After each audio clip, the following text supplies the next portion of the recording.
Brésil, ils sont archi nuls. Le milieu de terrain, c'est le même niveau que le milieu de terrain du Celta Vigo. Cette défense-là, en Bundesliga, elle prend 15 buts par match et je suis gentil. Carrément, la prochaine fois que le Brésil va jouer un match, au lieu d'appeler ce goal de merde, ils ont qu'à m'appeler moi, je vais rigoler. Je vais mettre 98, je ferai mieux que lui. Rafinha, il a fait un match horrible en même temps, mais il n'a pas été aidé, frérot. Vinicius, pareil. Là, c'est pas du Dani Olmo, c'est pas du Pedri, c'est pas du Frenkie de Jong que t'as à côté. T'as Ronaldinho, Rivaldo, Romario, R9 Nazario de Lima, Adriano, Robinho, Kaka, tous ces gros joueurs-là. On est tombé à ce Brésil. Ce Brésil-là, il est ridicule. Même la Belgique, il te les écrase. Ce Brésil-là, même pas, il bat l'Ukraine. J'irais même jusqu'à dire que le Brésil de ce soir, c'est un match ultra serré contre le Liechtenstein. Exactement. Ce Brésil-là, contre le Qatar, c'est super serré. Rafinha, dans ton texte, t'as dit, t'as un FAMAS sur la Bleuta. Maintenant, j'aimerais bien voir le FAMAS. Non, j'aimerais bien voir le FAMAS. Quand on parle, faut assumer. Moi, j'étais de tout cœur derrière vous parce que vous savez à quel point je déteste l'Argentine. Hein? Quand on a une Seleção, peut-être la Seleção la plus faible de l'histoire, on se tait. On a un Vinicius, comme d'habitude, qui s'est illustré que en voulant chambrer. J'ai 2 Ligues des Champions. Mais t'as que 4 buts de plus que ces 2 Ligues des Champions avec le Brésil. Désolé, mais le Brésil, c'est mauvais. C'est mauvais. Et même en trash talking, c'est mauvais. Voilà ce que Rodrigo aurait dit à Paredes. T'es trop nul. Paredes, il a répondu, j'ai une Coupe du Monde et 2 Copa América. T'en as 0. Que répondre après ça? Non mais sérieux! Tu ne peux pas parler avant les matchs quand t'as une défense comme ça. Regardez la passe. Il rate sa passe, la balle, elle passe derrière Julian Alvarez. Hein. Regardez, elle va traverser la surface. Encore une fois, il y a 2 joueurs sur le ballon. Là, on se dit, ben, il a de l'avance. Et regardez qu'est-ce qui va finir par se passer. Frappe du fils à papa, Giuliano Simeone, qui est vraiment trop bouillant, d'ailleurs, en ce moment. Angle fermé, but. Angle fermé, but. Vous avez vu la dinguerie, là? Je suis désolé. Encore heureux qu'Otamendi te dit de la fermer. Voilà. Parce que quand on parle, il faut assumer. Regarde Yamal. Il parle, il assume, short blessé. Mais là, aujourd'hui, t'as perdu. Et lourdement. Sur et en dehors du terrain. Franchement, le Brésil, ils font peine à voir. C'est un Brésil moribond. J'ai jamais vu un Brésil aussi nul depuis que je suis né. En fait, moi, j'ai compris ce match. Regardez bien le geste de Vinicius. Les Brésiliens, ils ont décidé de jouer la carte de la folie. Pour ceux qui ont raté, regardez bien l'enchaînement. Après avoir collé 3-1 au Brésil à la mi-temps, Otamendi lui a dit « parle maintenant ». Rafinha s'est frustré contre un joueur argentin. Derrière, au Rodrigo qui dit à Paredes « tu es très mauvais ». Il lui a répondu « j'ai une Coupe du Monde et 2 Copa América, 3-0 ». Vinicius, qui à son tour montre qu'il a 2 Ligues des Champions. Voilà, qu'est-ce qu'ils ont décidé de faire quand ils se sont retrouvés tellement impuissants face à l'Argentine alors qu'ils n'avaient même pas Léo Messi. Carrément Hendrick qui retient Rafinha. Les frères, vous êtes très forts avec vos clubs respectifs, il n'y a rien à dire. Mais en sélection, vous puez la peur. Je suis désolé, ça me fait de la peine de dire ça. Carrément dans la sélection, il y a Rodrigo, il y a Hendrick, il y a Vinicius. Mais les gars, sans Neymar, vous valez rien du tout, c'est pas possible. Vous étiez littéralement leur jouet ce soir. Vous avez rien pu faire. Mais alors lui, Rafinha, miskin, comment il a parlé avant le match. Le pressing qu'il va se prendre là, je crois qu'il est pas prêt. C'était vraiment le divertissement de la nuit. Je regrette pas en tout cas de m'être pas couché. Ce genre de rencontres, ils sont toujours au rendez-vous. Ça fait super plaisir. C'est le classico de l'Amérique du Sud. C'est pour ça, il va falloir respecter les anciens. Parce que les anciens, ils savent mieux que nous. Vous voyez, lorsqu'il a fait cette déclaration, qu'il allait plus jamais regarder cette sélection parce qu'il manquait énormément des choses. Il y a là les gens qui l'ont craché dessus. Qui l'ont pissé dessus. Moi, je dis haut et fort, Ronaldinho, pardon, t'avais raison, je regarde plus cette sélection. Rafinha, c'est tellement une honte que tu nous as menti là aujourd'hui. Tu n'as rien foutu dans ce match-là. La meilleure action, c'était ça, les gars. Alors, vous allez me dire que Vinicius aussi, il a été nul, mais les gars, il n'a pas parlé.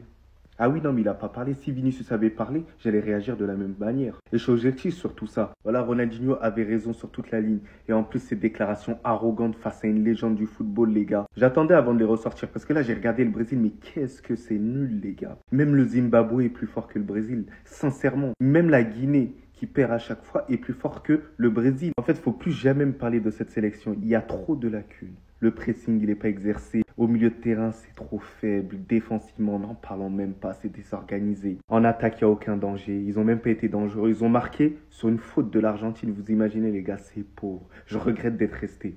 Très grave. C'est très très grave. Une nation avec 5 étoiles. Rof et Sultan, ils ont fait une musique pour votre Brésil de merde. Votre équipe qui se fait lyncher, qui a même pas d'envie. C'est pour ça que j'ai mis Neymar derrière, parce que sans Neymar... Le Brésil sans Neymar. Et déjà pété un câble Ronaldinho. Maintenant, regardez, il écrit des longues pages. Bouscaroni. Vous vous rendez pas compte, vous faites péter un câble les anciens. Dans son texte, il a dit, il faut les tabasser sans hésiter sur le terrain et en dehors s'il le faut. Ouais, oui, bah ouais, oui, dans son texte, il l'a dit. Dans la réalité, il l'a fait. En sélection, cache tes yeux, ouais. Continue à cacher tes yeux. En sélection, t'as un fantôme. Tu pues la merde. Vinicius, c'est la sélection, là. T'as vu quand tu dis, j'ai 2 Ligues des Champions? Ils peuvent te sortir, on a une Coupe du Monde. Tu vois ce que je veux dire? Donc ça ne marche pas. Là, c'est pas des joueurs de Las Palmas que t'affrontes. Chamairi, ça continue. Rodrigo qui dit tu es très mauvais à Paredes. Et Paredes, il lui dit j'ai une Coupe du Monde et 2 Copa América, tu n'en as aucune. Tu peux rien dire.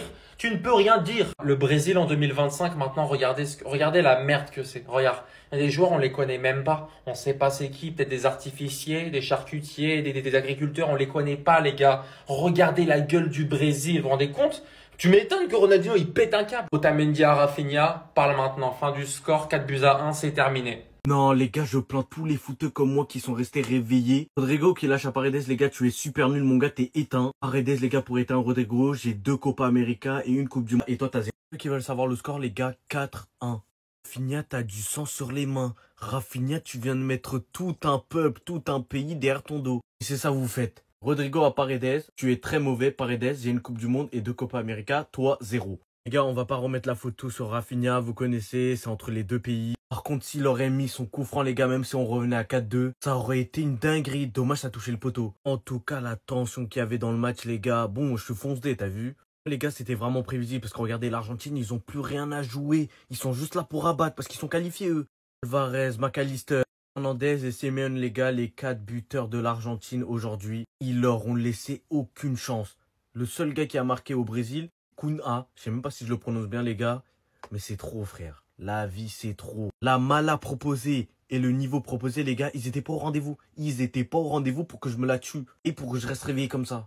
Waouh. Les gars, pour que Rodrigo parle ainsi, c'est vraiment que tu pues la merde. Faut se le dire, les gars. Faut parler français, là, maintenant. Il avait la possibilité de le dire à tous les joueurs. Il en avait 10 autres. Mais il a choisi toi, Paredes, pour te dire que t'es nul. Et t'as vu, c'est pas Vinicius qui te le dit. T'as vu, c'est Rodrigo. C'est-à-dire que lui, il parle toujours de manière objective. C'est-à-dire que t'es vraiment nul. T'es vraiment pourri. T'es vraiment claqué. Tu pues vraiment du caca. Et toi, tu réponds et t'es complètement hors sujet. Et toi, tu réponds avec 0 rapport. T'es complètement hors sujet. J'ai une Coupe du Monde, 2 Copa América, t'en as 0. Mais frère, là, il t'a identifié, il t'a parlé de manière individuelle. T'es nul. T'es un fardeau pour l'Argentine et j'en ai rien à faire. Et pour ceux qui essaieront de prendre la défense à Paredes, n'oubliez pas que lorsque le Real Madrid, on dit qu'on a 15 Ligues des Champions, vous êtes tous là en train de dire « Ouais, toujours le même argument, tout ça ». Là, c'est la même chose. Il évoque le trophée. Sachant que on parle d'individuel. Il est pété. Il est nul pour moi. Voilà. Il n'y a rien à dire dans tout ça. Voilà. Comment je le déteste ce joueur. C'est une dinguerie, les gars. Bon les gars, fin de la propagande, hein. Rafinha qui a dit on va les tabasser sur et en dehors du terrain s'il le faut. Bah ils se sont fait humilier 4-1. 4-1. Ce match-là, c'était une purge, une leçon de football. 4-1 sans Lautaro Martinez et sans Messi, c'est ça le pire. Avec un but très tôt dans le match de Alvarez, décidément lui il fait une superbe saison. Puis un but de Enzo, les 2 joueurs qui ont fait la dédicace à Lautaro qui est blessé.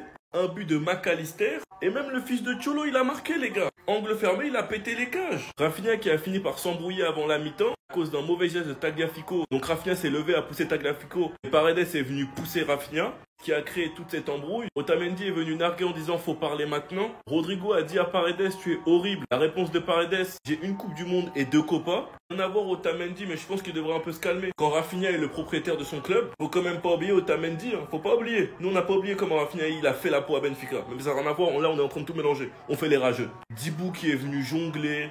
Public qui s'est foutu de la gueule du Brésil tout le match. Ça, les gars, c'était un calvaire. Rafinha, si tu sais que t'as une sélection aussi nulle, la prochaine fois, ne parle pas. C'est pas le Barça. Sinon, vous, les gars, vous en pensez quoi? Ramenez-vous sur cette Barça, on s'ennuie.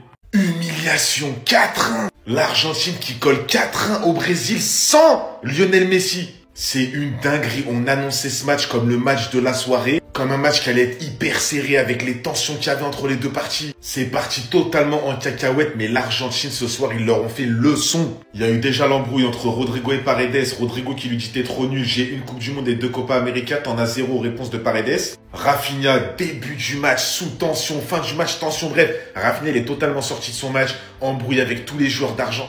embrouille sur embrouille avec tous les joueurs argentins. Regardez, même là, il s'embrouille avec Otamendi. Otamendi qui lui a dit parle maintenant, parle. Parce que voilà, on avait tous entendu les déclarations de Rafinha, comme quoi ils allaient prendre l'Argentine, ils allaient les... Voilà. Ensuite, t'as Vinicius qui se mêle. Vinicius aux Argentins pendant que ça chauffait. J'ai 2 Ligues des Champions. Mais les gars, il n'y a que moi. Et c'est cette nouvelle génération. Pourquoi ils aiment trop se comparer? Toujours, moi j'ai gagné ci, moi j'ai gagné ça, toi t'as pas gagné ci, moi j'ai gagné ça. Et avant, il y avait ça des fois, mais c'était pas tout le temps. Aujourd'hui, presque à chaque match, t'as des joueurs qui s'embrouillent, qui se sortent leur palmarès. Bref, les gars, je suis totalement choqué. En tout cas, il y a un truc à dire, c'est que l'Argentine, on parle beaucoup d'eux, mais en termes de football, sur les derniers matchs, les dernières années et ce soir, ils ont montré que c'est très difficile de les battre. T'as Enzo Fernandez buteur, Alvarez buteur en début de match. Donc certes, c'est peut-être une des équipes les plus détestées actuellement, mais si on parle objectivement, très compliqué de les battre. Le Brésil en a fait les frais ce soir. Bobigny, Brésil, il y a moyen que Bobigny s'impose. Vous voyez, le Brésil, c'est une purge. Je comprends pourquoi Neymar n'a jamais gagné de titre avec cette équipe-là. Trop désorienté au niveau tactique, pété nul. Ouganda, Brésil, il y a moyen que l'Ouganda foudroie le Brésil. Guinée, Brésil, la Guinée bat le Brésil. Mais quel match catastrophique au niveau de l'envie. On avait l'impression que les joueurs, ils étaient ballonnés. Ils avaient bu 3 litres de déguet et de la chorba. Les gars, ils étaient trop nuls. Rafinha, voilà, tu nous as menti. Et c'était pas nécessaire parce que tu as été hideux aujourd'hui. Ta meilleure action, c'est le coup franc, ouais, certes. Et l'altercation ici. À part ça, rien du tout. Pété nul. Vinicius aussi, hein. T'as pas été bon là aujourd'hui. T'as été moins pire que Rafinha pour ce match-là. Parce que t'as pas parlé au moins avant le match. Et t'as réussi quelques petites éliminations. Mais c'était pas fou. On n'attend pas ça d'un Vinicius. Comme je dis, la seule bonne chose, c'est que tu ne te sois pas blessé. Sinon, à part ça, zéro. Il y a même sur l'aspect défensif, c'est totalement dégueulasse. Marquinhos, il a été pété là aujourd'hui. Nul, à chier. Le gardien, j'arrive pas à comprendre. Heureusement que c'est le 3e gardien. Il ne doit même plus être sélectionné pour moi. Qu'est-ce que tu veux faire avec une équipe comme ça? Est-ce que c'est la peine qu'elle parte même au mondial? Et je comprends pourquoi il y a des Brésiliens qui n'aiment plus la sélection. C'est moche. Ronaldinho avait raison. Les gars, l'image de la soirée, Vinicius qui joue la carte du fou. J'ai 2 LDC, les gars, aux Argentins, mais il est fou. Premier point, les gars, pour tous ceux qui sont réveillés, il est 3h03, le match vient de se terminer. Regardez la fessée que le Brésil vient de se prendre. On peut tous aller dormir, les gars. La Mala n'était pas au rendez-vous. Rafinha, il a du sang sur les mains. Malgré les gars qu'il aurait pu mettre un coup franc de fou malade, mais ça a touché le poteau. Altercation qu'il y a eu entre les deux, donc je vais vous la faire. J'ai déjà fait une vidéo dessus, mais regardez, Rodrigo à Paredes, tu es très mauvais. Paredes, j'ai une Coupe du Monde et 2 Copa América, toi 0. Bon, il a éteint. Rafinha, tout cette mal-là pour rien. Rafinha, en fait, les gars, vous savez, il a fait quoi? Il s'est levé un matin, il s'est dit, vas-y, je me prends mon McGregor. Il a trop pris à cœur son rôle, les gars. Il s'est dit, aujourd'hui, on va faire becter le football. Aujourd'hui, on va réveiller tout le monde. La finalité, les gars, c'était lourd. On n'en pouvait plus de regarder ça. On avait mal pour le Brésil, les gars, parce que, hey, il a ramené les anciens. Ouais, on va faire ça pour les Ronaldinho, les Rivaldo. Que nenni! Il a juste fait ça pour son ego. C'est ça le pire. Elle a vu, j'en ai marre. 3h05, c'est bon, je vais aller dormir, les gars. Bon courage à tous ceux qui ont vesti, vous avez bien eu raison. Et tous les gars qui sont restés, force à nous. Victoire de l'Argentine 4-1. Surclassé, terrassé, tous les mots qui finissent en et, ce que vous voulez. Les pro-Mbappé, les anti-Messi, les pro-CR7 qui ont fait nuit blanche, vous allez bien? Les seules personnes qui ont vraiment cru en ce Brésil, c'est ceux qui ne le regardent pas en vérité. Nous qui regardons les matchs, nous qui passons des nuits blanches à regarder les matchs du Brésil, etc. Neymar à la Copa, Ronaldinho qui disait qu'il allait plus voir le Brésil parce qu'il y a un creux générationnel et qu'ils sont éclatés à voir, vous l'avez vu. On peut se moquer des Brésiliens, à juste titre. Et Vini aussi, Rafinha, t'as parlé, t'as pas été bon. T'as été plus transparent que les autres, sauf sur la barre. Là, je les vois des kilomètres fanfaronnés. Votre pseudo-combat de racisme, là, soi-disant. Parce que venir dire que oui, parce que on supporte l'Argentine, on est raciste, etc. Vous supportez un pays, si vous êtes né ici, un pays où on vit actuellement, là. Ils ont fait aux tirailleurs africains le siècle dernier. Dinguerie avec la communauté qu'on peut pas citer, sinon on a des problèmes. Avec Pétain, sous le régime de Vichy. Parce que certains semblent oublier les gens, là, qu'il a trahi, la religion en question, là. La haine, elle est en Europe. Elle a commencé en Europe. Elle n'a jamais commencé dans les pays où la religion en question est dénigrée H24 sur CNews à l'heure actuelle. Qu'on n'oublie pas. Le parti a 13 millions d'électeurs, où il y en a un paquet qui sont racistes. T'as la daronne Le Pen qui déclare que c'est drôle d'appeler le H tonton Dolphy, qui ont été élevés dans le racisme pur et dur. Ça, c'est rien, ça. Fermez-la. Parce que la Yamal, quand il y a eu des cris racistes au Bernabéu, etc., là, que quand c'est Vinicius, ça vous touche. On vous connaît. Bref, donc pour revenir sur le foot, Scaloni a créé une équipe, au-delà d'avoir fait gagner Messi, il a su créer, en fait, une nouvelle génération. Il y a des gens, ils ont cru que l'Argentine allait être pétée après le départ de Messi. Manque doublé.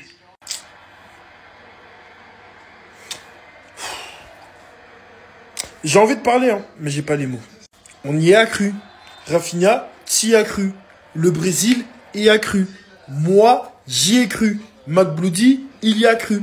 Tous les supporters du FC Barcelone y ont cru. Tous ceux qui détestent l'Argentine y ont cru. Et on n'aurait pas dû.